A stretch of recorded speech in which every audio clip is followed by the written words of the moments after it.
Nafikiri ya Islam na yabwiye namaze imyaka 38 nishingi naye nzoga kandi ushingi naye.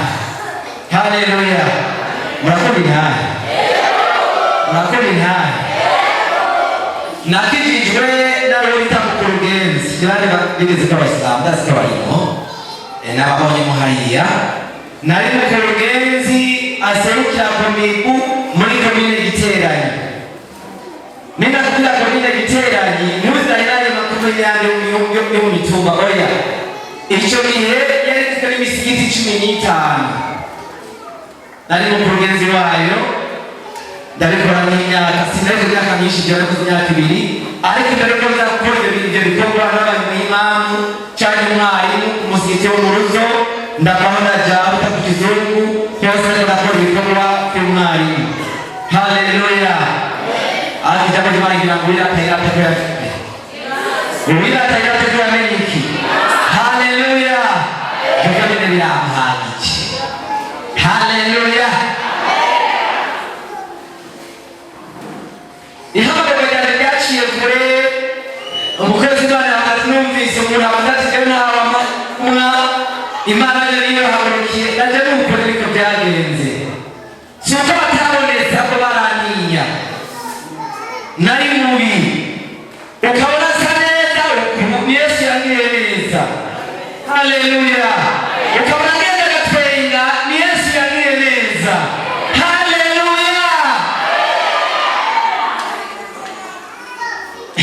Mwanyihangana mudakwigisha kigana ndahabu mugabo w'ubutunzi akabaza ibintu byinshi mugabo ikibazo yarafise ntiyarafite biraga akabaza mwene wabo w'umukene arabwira mwene wabo atwaze kwinda ya mama tegome ninapfa vyanje bibide birira n'abarundi bibide n'abatukana bisobanura ngo ninapfa ni uzobitora.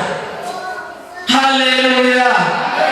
Musumwe ulitina babona katembera n'imodokari kije kwigisha ababonye joribe y'uburese y'iradiyo bagakoze tudega vyagenze ndetse oya no hari wapfuye ije bitwagendera mu modokari no hari wagize gute. Haleluya.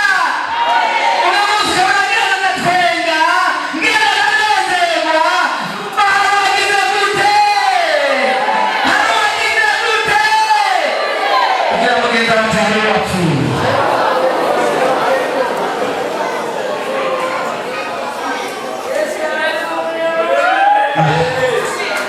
Hari igituma mwabaragenda bishafu, hari igituma nagenda natwenga, hari igituma nari mubi, hari abapfuye atari yaradutse ariko nizera ndafite igituma.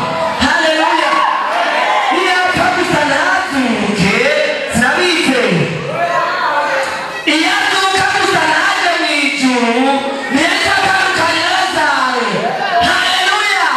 Yarazutse bikeneye ari hehe makofi na vigelegele.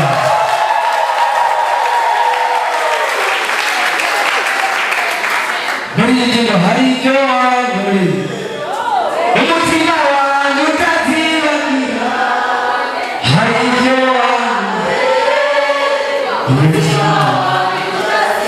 Haleluya. Kajenje ijambo ry'Imana. Ijambo ry'Imana riravuga ngo icyazanye nawe.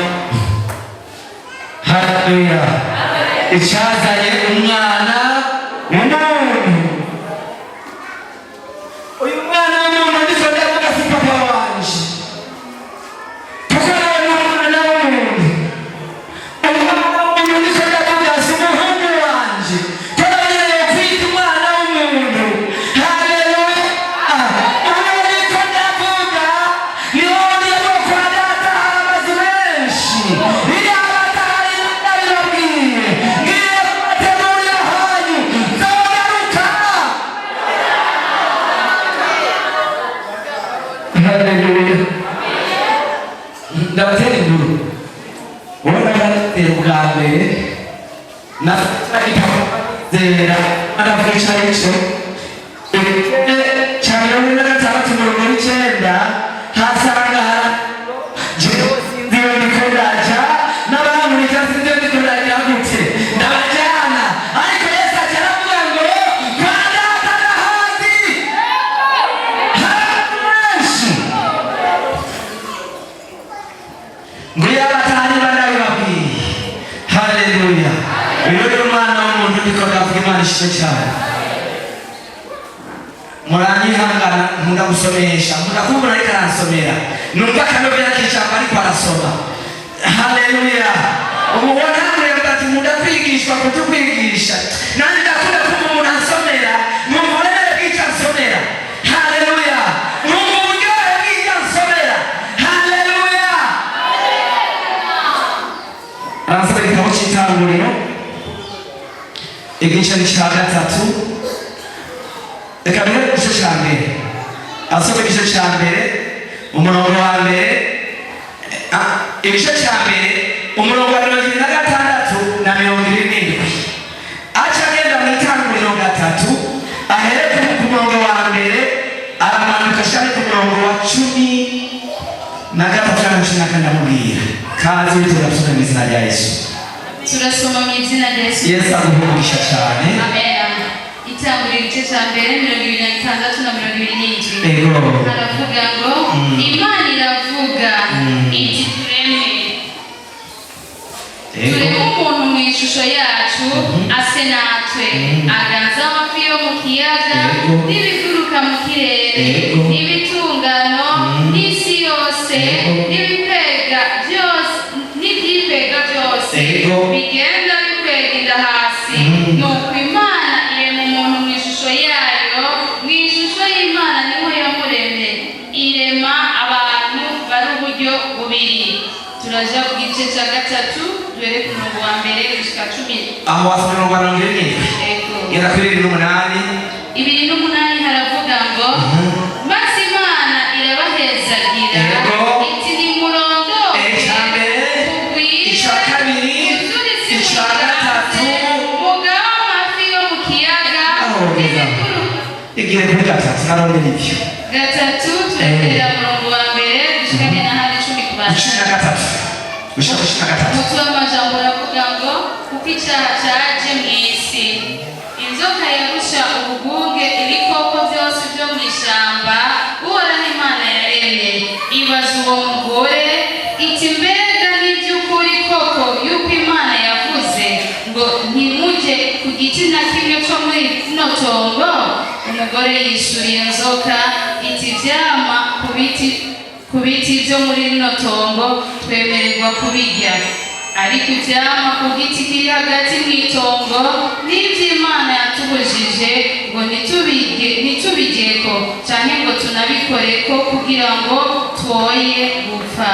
Iyo nzoka yishura uwo mugore iti haba n'intete ntimuzopfa, kuko Imana izi yuko umunsi mwabiriyeko amaso yanyu azokwihweza mukamera nk'Imana ku byo kumenya iciza n'ikibi. Uwo mugore abonye ico giti yuko ari kibereye kuribwa kandi ko gihimbaye mu jisho ari igiti cyo kwifuzwa kimenyesha ubwenge, yamura ku byo cyane arabirya, ahako n'umugabo wiwe bari kumwe nawe ararya. Amaso yabo bombi arihweza bamenya yuko bagenda menya badandikanya ibibabi by'imisukoni bironkera nk'uducocerwa. Bumva ijwi ry'Uhoraho Imana agendagenda muri iryo tongo mu gihe cy'akayaga ko ku kagoroba. Uwo muntu n'umugore wiwe binyegeza mu biti byo muri iryo tongo, Uhoraho Imana ntababone. Uhoraho Imana ahamagara uwo muntu aramubaza uturi hehe? Aramwishura ati numvise ijwi ryawe mw'itongo ndatinya kuko ndi gusa ndinyegeza. Aramubaza ati ninde yakubariye ko wambaye ubusa? Mbega wariye kuri cya giti nakubujije kuryako?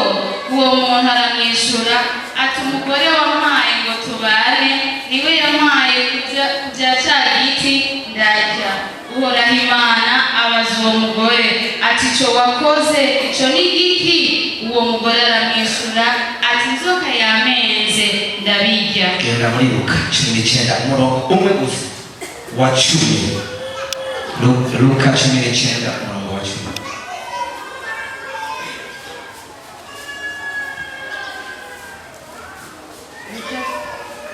Luka 19 umurongo w'icumi haravuga ngo kandi umwana w'umuntu yazanye no kurondera no gukiza icyari cyazimiye.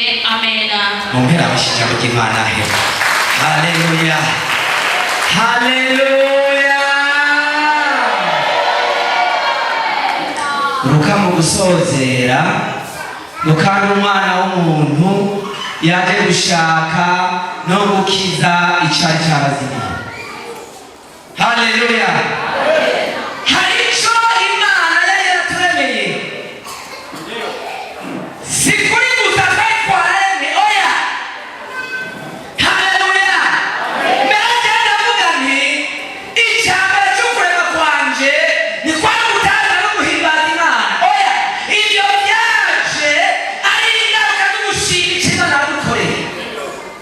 Haleluya. Mwitanguriro igitabo cy'itangiriro cyitwa Bibiliya. Sikuri gusa cyanditswe ahantu kubera ko cyerekana intango y'ibintu byose kubaho ukurema kwabyo kandi kikerekana intango y'ukuva ku mwana w'umuntu. Umwana w'umuntu amaze gucumura hatangiye processus y'ibyo mwana yokira. Iyo mwana w'umuntu yokira gute?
Haleluya.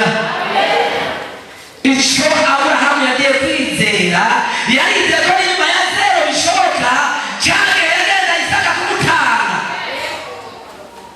Amaze kugenda yagiye yabikanga ngo bamuragumya. Twe n'umwana wanjye tugiye gutanga ngo kandi twese turagaruka.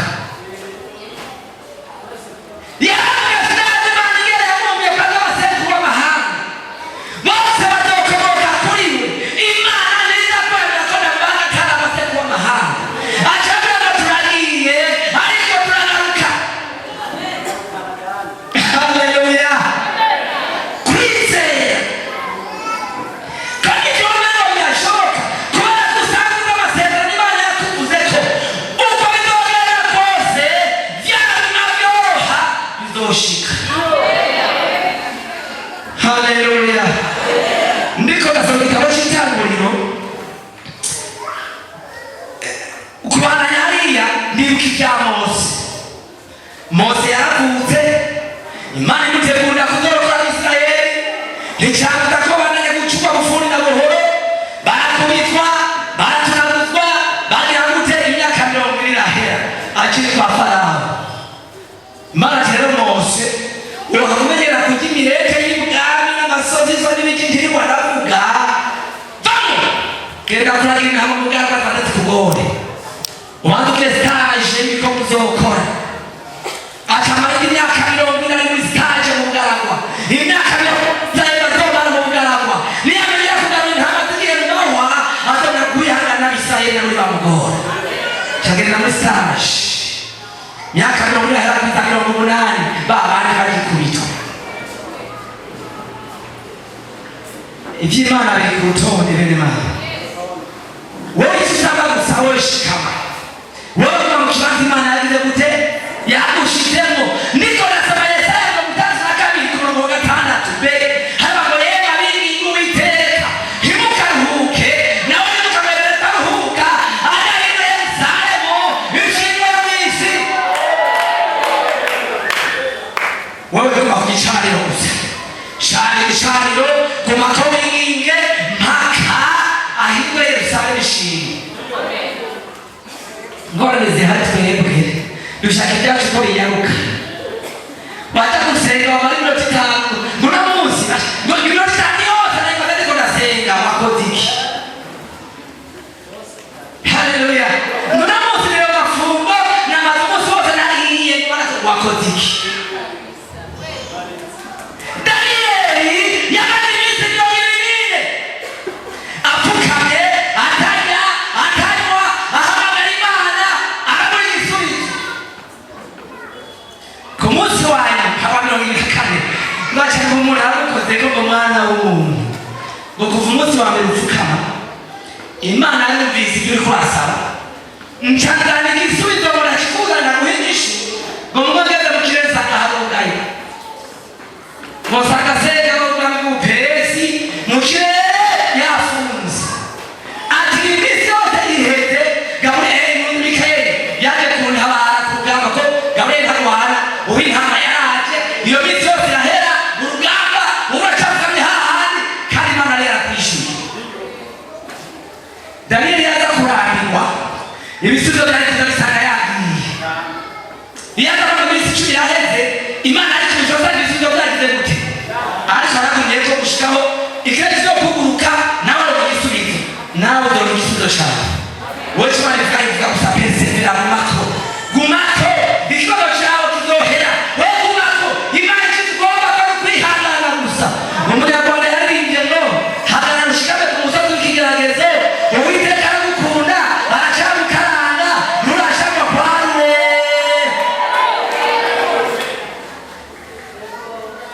Imana aracyagukaranga nturashaka igire gute irahinduka idisubira iracyagukaranga nturashaka igire gute ngo kandi humura kubw'urukundo igukunda ntizokudikiza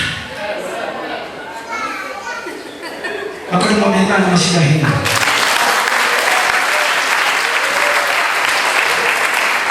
haleluya abantu bibagire kandi gutega kwishurwa ko Imana iri kanezerwa mu byahishwe Yohana atubwira ngo amasengesho y'abera n'imibavu igize gute igira gute urakaza Imana yanjye ibi Imana mu ijuru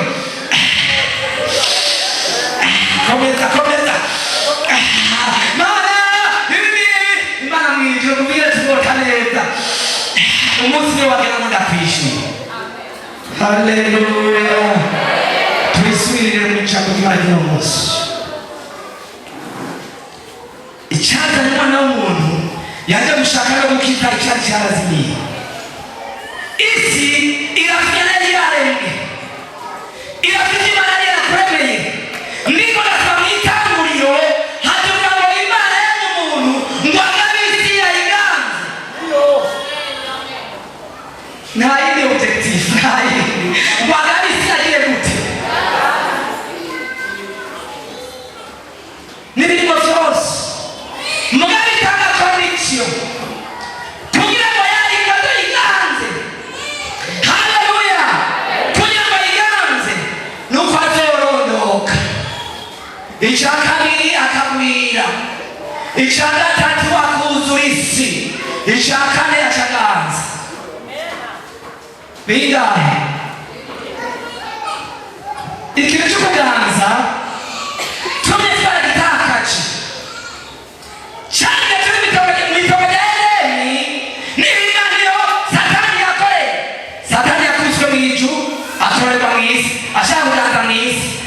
kavuga ntacu ujya nawe kaganza mu isi wahaye kuganza mu isi ndagaragaza ko byakamugira imana reka ngari mwaka. Haleluya. Atacha kwa Eva ngo n'ahandi ngo Satani ngenda gishakisha gukora icyaha ngo n'ahandi ngo Imana ngo muri itongo irafite yababije ngo ntimuze mu bige yabugiye kijya giti cyose urumva ntidurira tatanurirako arakontorna agaca hirya kugira ngo tugatanga umugenzi umusore akaza ngo mbega wa mukobwa burya abandi uko ndakubona hari urakubwira ko usa nayo kwiteke niyo abona ko usa nayo kwiteke nagera nayo kwiteke wakureke kuko murasa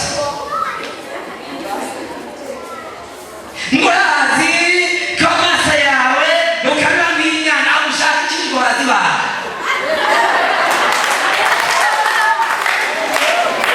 Haleluya.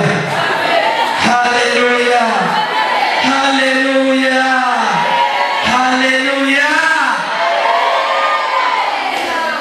Umugore amaze kubyumva ntiyigeze amenya ko azageragezwa. Oya, yabwiye Satani ngo byose twarabirekuliwe mugabe igiti kiri hagati mu itongo twarakimugijwe ngo nitse tubirye ivyama kuri ico ngo no gukora ko nitse tugire gute avuga aresha Imana abasore mu byo bintu byatsa n'ibiri ngo no gukora ko nitse mugire gute haraho byanditse Satani akuriza wongera ko ibintu nabikora abavuga ubutumwa akaza akavuga akaryosha akabona kwikoya tugamye Imana yaguhaye ibyo byanditse ngo yabimana kugira ngo nitse tubigeko ngo no gukora ko nitse dukoreko. Haleluya. Satani ati icyo Imana yanse ko ni Mariya muzabamera nkayo muzabamera nk'Imana. Haleluya. bakaba mu bwibone n'igituma bakavuga ubutumwa bahabona uza bamuseye banakuzoba mwari pastor ibintu byose ni urutonde. Haleluya. Ni urutonde ariko yibagira ko afite ikintu yarazigamye Satani agomba ko gikoroka yamara yo kuganza. Haleluya. Ngiri ku ntebe y'ishure hakari nibwo twarereba sinduka kiriho habaye igikona cyari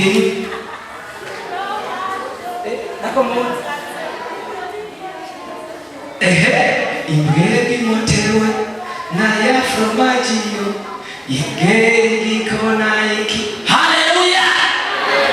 Urumva baririmba ngo habaye igikona cyari gifite fromaje mu kanwa ngo hanyuma imbwa imotewe na ya fromaje ayipfuka kuyiki yapfa none ndayika gute igikona kiri hejuru ku giti nange ndi hasi naho ndakirusha ingufu ariko kiri hejuru.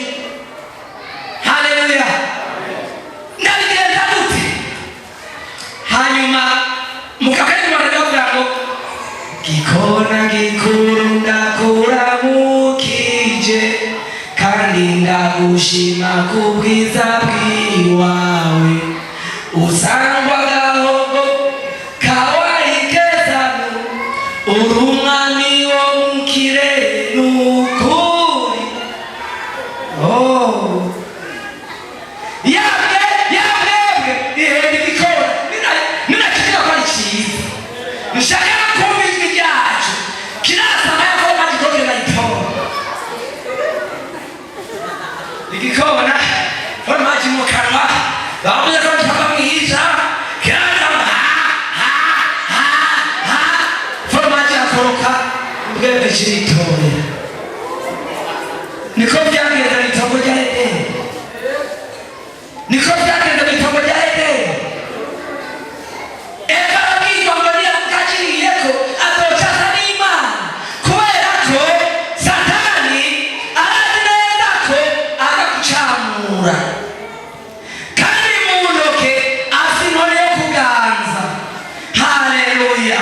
Niyo amukagiye kwa vya vyamwa araza kubye kirayitora. Mana idufashe. Haleluya. Ijambo ry'Imana ku mwana w'umuntu yaje gushaka no gukiza icyari cyaragize gute. Eka byumvita nuko bimeze. Bibiliya tubwiye ngo amaze gukira basanga kirahimba kibereye ijisho. Acafatwa n'icyaha cya tamaa yo ubwambere cyane ngo kibereye ijisho. Acafatwa n'icyaha cyo kwifuza ibisayangana. Icya kabiri ngo kibereye kuribwa. Acafatwa n'icyaha cy'ubukunzi bw'inda. Haleluya. Kwa icyo kwifuza rwose, icyaha cyo kwifuza ibirenganye byose, icyaha cyo kocaza n'Imana, icyaha cy'igihugu cy'icubahiro. Bine binjira dereku. Reka mbere kuri iki cy'ukwifuza ngo kibereye kuribwa. Sinduha kiri umugani ngo ibyera byose samata. Ivyera byose ziki. Ivyera byose samata. Hari ibyo kuri bari tutari kuriko. Icyo banyura byose ndabyemererwa. Marika byose bigira iki. Ndibuka ndi mu gikorane ahantu hamwe twahuye n'abamizirima barabaza muri pasito ngo uriko uravuga ngo muzoja by'icyaha cyo bizobagira. Ashaka kuyapanya ngo igihe cyose nakikubwira ibyo byose ndabyemererwa ariko gusa byose bigira ikimazi. Bisobanura ko biba byonica nyine bikagira gute bikangiza. Haleluya. Amaze kubona uko atanga kwiyumvira ati mbega twongere byose ngo mukristo ngo nari aho ucaye wose bicara. Haleluya. Haleluya. Mbere Imana amashiga, mbere Imana amashiga, mbere Imana amashiga y'ikunda. Ukazasanga umuntu yagumiye ku byajya ukagenda ukazasanga muri figo imibu yaboreyeyo, manere yashizeyo, ntari bihera abandi, amapera ariyo, ibicumba iriyo, byose bikora akazoprayo. Ngo ibi byamaze kumborana reka nje kubita ubukunzi bw'inda. Haleluya. Ubukunzi bw'inda. Icyo ni cyose twagiye, icyo ni cyose ni kwanje, icyo ni cyose icyo ujyana icyo utari kose ni kwawe. Hari uriko urapfira mu bitabo. Hari uriko urapfira mu bitabo. Hari abagenda basabiriza mw'ibarabara. Hari icyo ni cyose ni kwanje, ni kwanje, ni kwanje. Icyaha cyazanye na Eva. Haleluya. Haleluya. Turacyari kumwe. Sindabashabuza. Kirakomeza icyo ni cyose ndarya, icyo ni cyose ndarya, ndagiye hariya, ibyo ngibyo byose ni kwanje. Oya si kwawe. Bizosigara hehe? Ngo hari agakoko kakunda ivyama. Kakunda ivyama. Ngo umunsi n'izina kariko karatembera kagera ahantu hari urupangu, urugo ruzitiye n'insinga, indani hari ivyama bihiye, amapera, amabungo, mandarine, ibiti byose birarungurije. Agakoko katahora karondera ivyo ngaho ho kwibera. Ngaho kugira gute? Ho kwibera. Kagezeyo karapima umutwe ntiwacaye. Gashari kuboko ntikucaye. Gahindura ukuguru ntikucaye. Basero reka ntabuze igisusu ndakora kwinjira ibirama. Kati rero ibintu kugira ngo nzabirye. Mbone ko nabiriye. Reka nisonzeshe. Gafata amafu. Kariyumvira indwi ya mbere gahera. Indwi ya kabiri gasigara ku rutwe. Kinjira kagenda kinjira kiruka. Kagenda karafungura. Umunsi wa mbere wa kabiri indwi irahera. Kati nyana urupangu ahaza ku nzira. Akambona mu murima wiwe aranyica. Kati vyo Mariya biramaze. Reka muremeza nisoke. Kizaga ko kasuye kugira gute? Gapimine gasohoke. Umutwe ntucaye. Yazitama yose iranze. gashamba kariga mu murima karanyerera kateka nisondeje ndabe ko nosohoka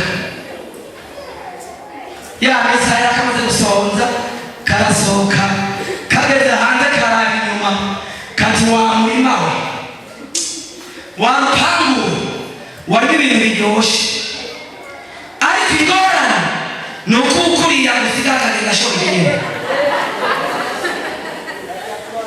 akuriya gusiga aho kandi gashoboje. Haleluya, haleluya. Ibyo byari bizobura, ibyo bikayisanga bizobura.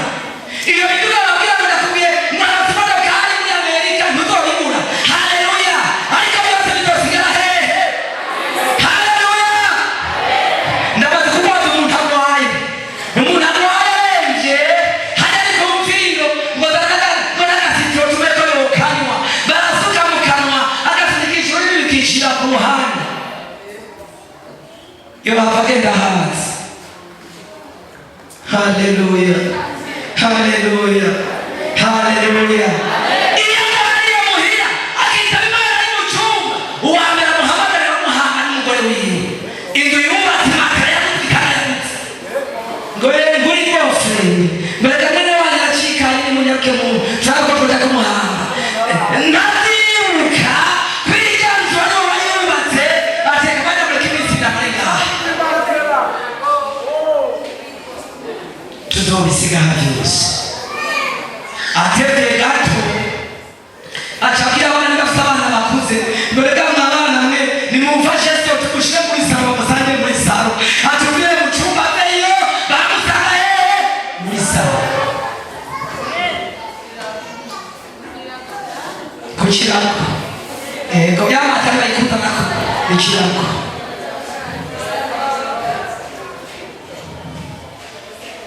Haleluya, barakorana warabirondeye babikwiza imidugu urafise hageze kuja uruhamba bakora madame nayo kega muri kabine umugabo ashehe inyuma bagejejeyo bamaze gushirayo murabatega nawe ushabwiza umugabo udashyize kwiga umudamu abaye katinaje mutomunagira ikigongwe nanjye namuhete nanjye nagize gute nahete muramuko natinya gushabwiza nanjye namuhete.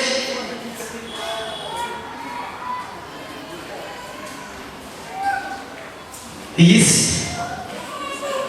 si tuzobisiga yaraje gutakaza kuganza ibyo twari kuganza twaburaho w'ikinsi gusa ibyo tuganza. Haleluya, ukuganza ariko nagusigwa n'ikintu kirekire cyane bariya bene data babishize mu mubiri bamara hoza n'ababwira kare simba ndavuga bariwe ati kugira ngo nganze iyi si ndongora abagore bane.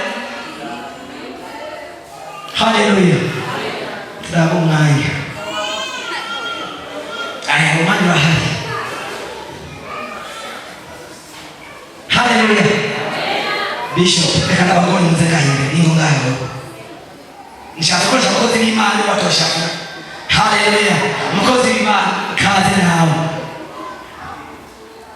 uyu si Bishop Desire musanzwe muzi ubu yitwa Sadiki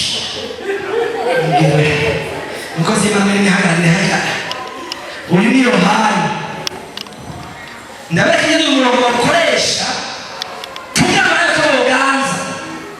Haleluya, biga amashuri angana bafite akazi kangana bahera amafaranga amwe kubera ko abakozi ba leta zarondera abahungu babiri baze hamwe babiri ugiye gukora kwa Sadiki ugiye gukora kwa nde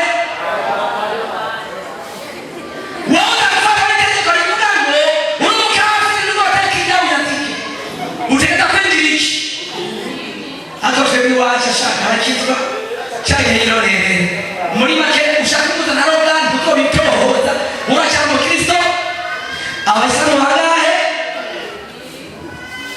bati hageze ko twabira twubakizacu ko twubakizacu rero reka fata abanyagere bari inyuma ingo mwe muri inyuma umwagiye yitwa Aisha agiye kwa Sadiki. Aisha kwa Sadiki kwa Yohana baba ibanga aba bayibanga ujya mwana ndi mwana harakuka. Haleluya. N'abakozi babafise inyuma y'amezi 9 baribarutse ndukira abana babiraho abana babiri naho bari bakuze babiri umwe yaje ngosha akana keza ego ngaha Yohana yabyaye ingo reka naje kamatoriyo baba yabangaye abana bangaye niko bisa amafaranga abagore bacu bakurika bareka abana turondera iki abaki zana babiri abadongo bange bari bashaka kuzana bintu turabuyumukiro twada gutara n'uteke byategeko ricaita kandi yafatwi ntuzore umwana w'abandi utayije idini babaye bangahe uyu byagenda ntibimuraba ashaka atangishano ashaka robe wacu nta ngorane baracari bangahe uyamaze kubyara ashaka itegeko rivuga ngo umwana umunsi imyaka ine aca kurikizwa yo imyaka ingahe mbere y'imyaka ibiri abantu bavuga ati mu mpamvu zotuma mparika ni mu gihe umudamu wanje yibarutse kandi akamara iminsi 40 ntajya aho niyikora kurureka mparike toyakera ndo nkaho niyikora ubundi mwe nazi babaye bangahe uyamaze kuhagera aca bamubwiriza aho twese dufata cyo kimwe mugihe banje afite umukozi nanjye ashaka umukozi umwati protocol babaye bangahe amaze gushikaha inyuma y'imyaka 2. Haleluya. Uyu inyuma y'imyaka 2 uyakurikije undi mwana aze hano ingo bebe ingo hano ingo babaye bangahe ndabika famiye uyamaze gushaka imyaka 2 yakurikije uyu iwacu urekaje kwitanira inzoka kugeza ku myaka 5 ku myaka ingahe urekaje kwitanira inzoka kugeza ku myaka 5 ujyanye arazi icayiko wamaze kumushikana wawe imana cyangwa we yabyaye wawe ndakakanga twese twebere ngo ntaje arakutse amaze kuvuka wawe uri bahayika muraje umwana wa mukeranje afuyaye naje umuyaye ingo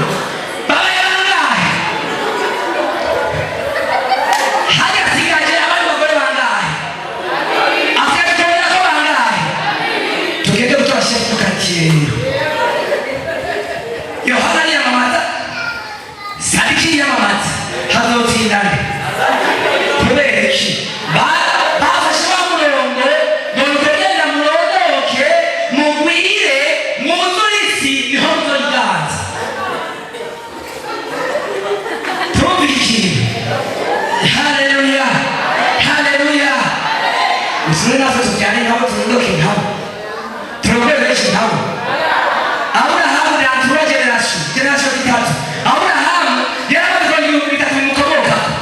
Petero n'ubutumwa umunsi umwe yagiye abatiza bose. Ubutumwa bw'umunsi yabatije tubyara mu buryo bw'intero tubutwabitse. Asire mu kibanza. Ikica twatakaje. Unamuza abadayimoni baratuganza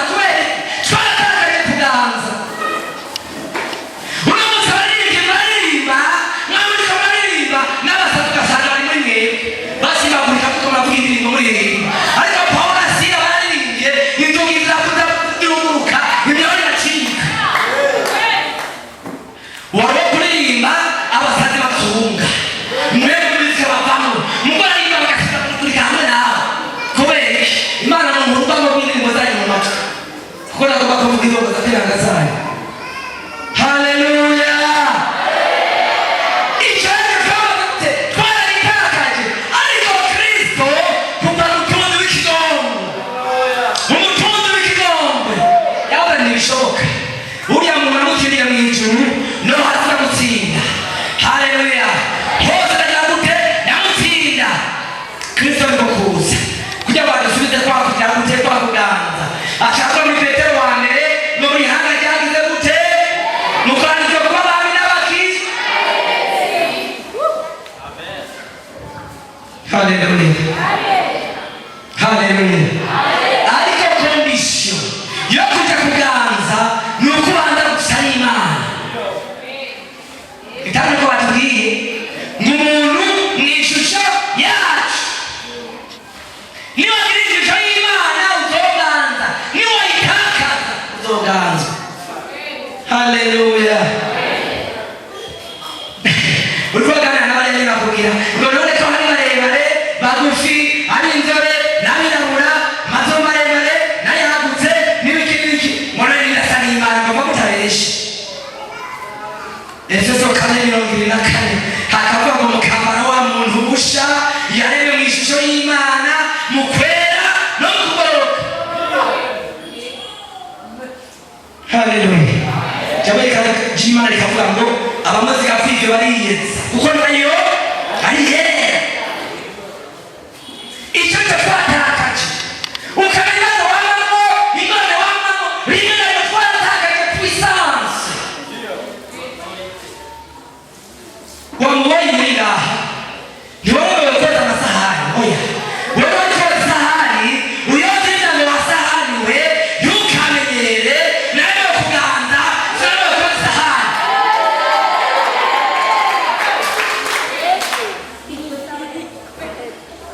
Haleluya. Injili tunafanya yote walikoma we yukamenyere sio nayo nayo kuganza hamusi. Haleluya.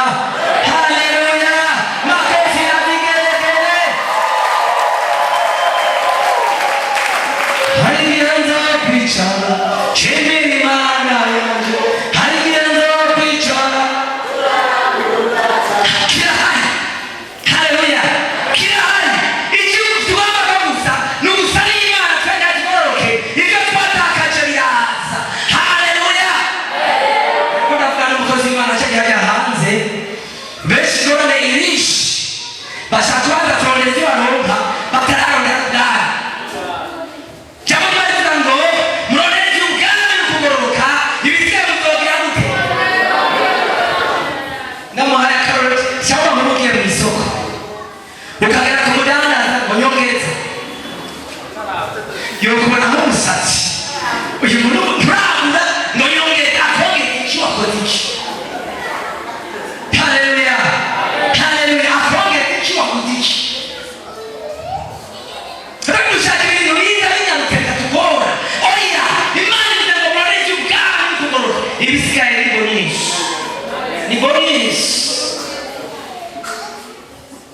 Ukayiteze harura yitega mu telefone ngo yaje itu kayiteze wakora kuzanye ibyaho biraboneka birakomora. Haleluya. Wabone Imana wabone ubwami kugoroka umuhingo yavuze ngo uko ndushaho kumenya Imana niko ndushaho kumenya ko ntarayimenya. Kubera iki inamajabu wowe yirondeye uzobona ibintu kandi biteze uko ndushaho gushaka kumenya Imana niko dushinja kumenya ko narayimenya. Haleluya. Haleluya. Ibibazo kuri bizoza ariko igihambaye nuko wihanganije ivyo bibazo. Umurindi mu Rwanda ni ngo aye wanyanza we watuje nkiyambukira nkazagu sura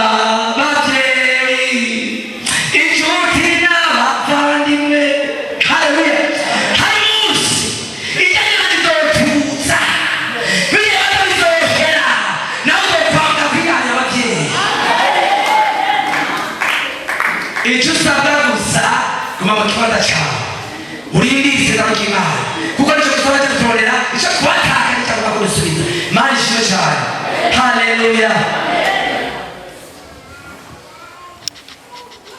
Mukozi w'Imana yigishije ku mbara twenga ativuga ngo hari imbwa y'umusega kuko tutaciyera tutagira aho turusega no kanya kirutse bwira karondera ibyo kariye wari ku munsi w'ibiti katera gasanga ahantu hari igipangu mu mabosi gira mugenza bati mu mabosi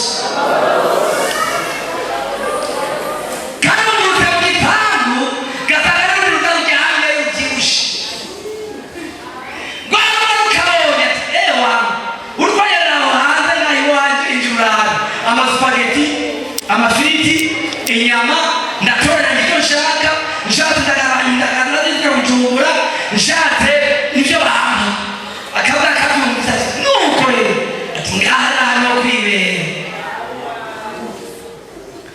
mugabo karindiriye ko byabindi biza waza mu ryabo kaca kabira amazina ko katembera nko mu gipangu kazunguruka kasanga ko arabarudiritse ku munyororo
haleluya. Reka ndagize rero kuri abana rero kurigisha ku munsi muzwisha abajyanahiye rimaze gushaka ko gahunda ari mu muriro ariko intengasiyo yo kugenda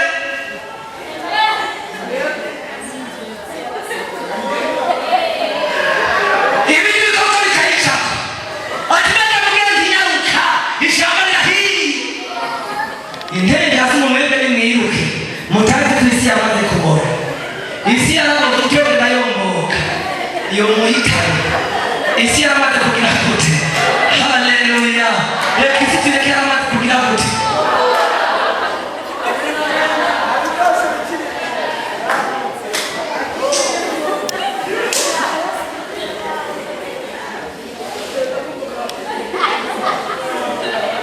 haleluya haleluya ijambo ry'Imana rikanga muri Kolosai igice cya wa mbere wa gatatu habara yaga ngo jore ibihehe mw'ijuru iwacu mw'ijuru hakaba yaga ku murongo wa gatatu ngo kubera ko twapfuye ngo ubugingo bwacu mukaburishanijwe na Kristo hehe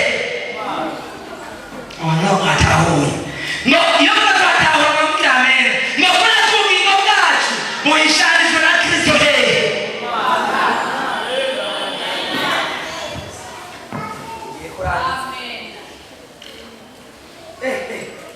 muranyumva?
jewe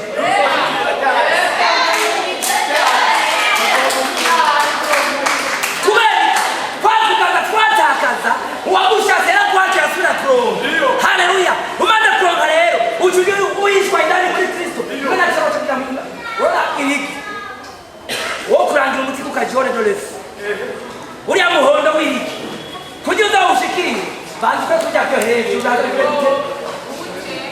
ni wabita ufata byari byera ariko Kristo bitaje bite nubwo urakushikira ni cyari hari indani. Haleluya. Haleluya. Haleluya. Kabla mukemeze na Yesu. Mbega matwi ndacyayafise. Ijambo ry'Imana ryavuze kuvyatakaje. Mbega nabyakiriye. Cyazirabyakira. Niba narabyakira hasigaye iki? Kuko nabyimyaka yamaze yinjira mu ishako ngo ntibwakizwe. Yinjira agasohoka yiva mu bakozi b'Imana cyangwa abakozi b'Imana.